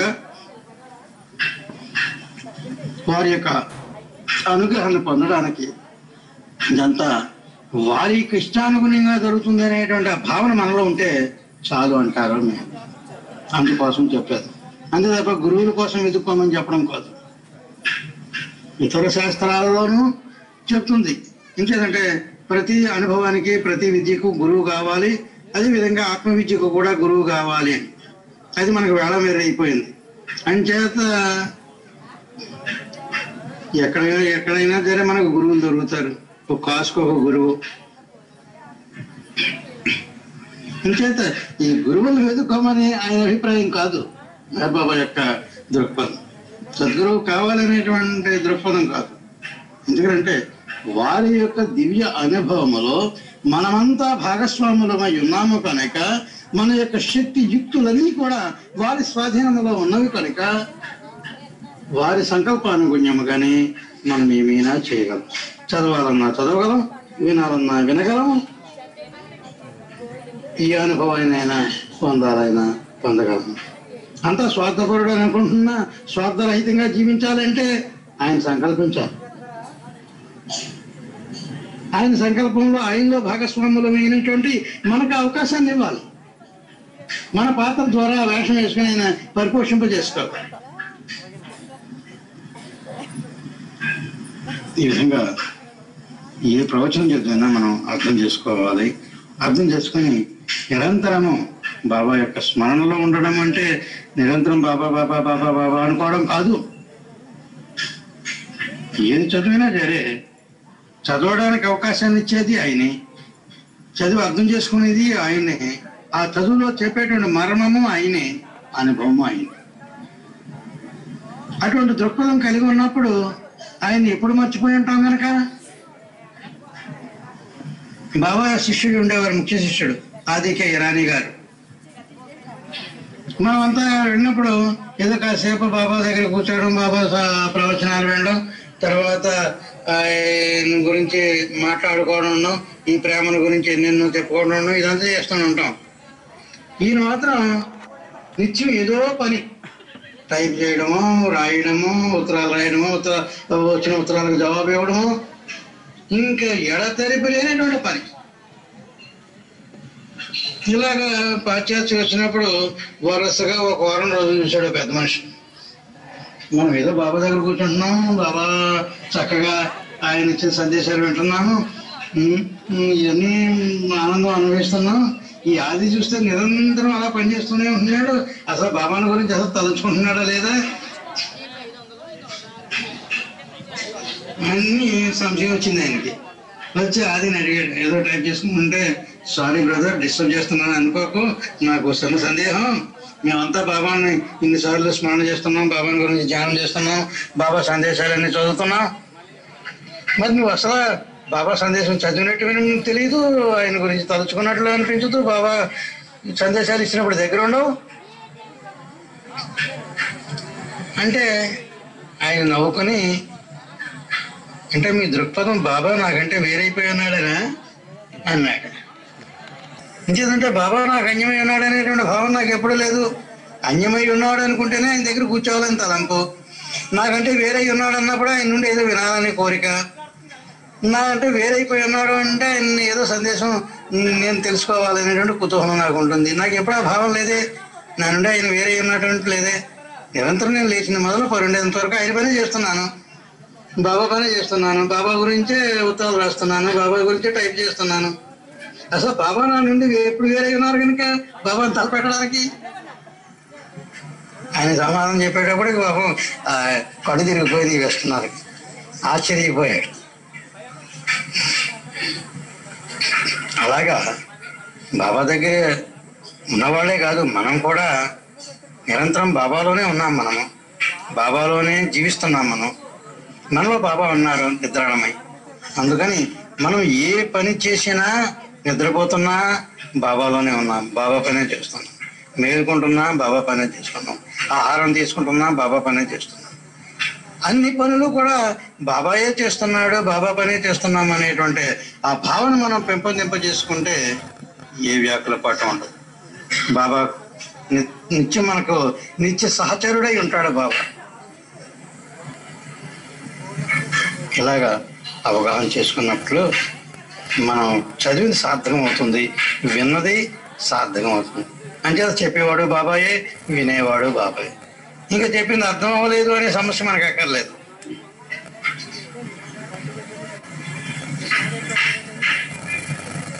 ఎందుకంటే బాబా సాహిత్యం అపారమైనటువంటిది.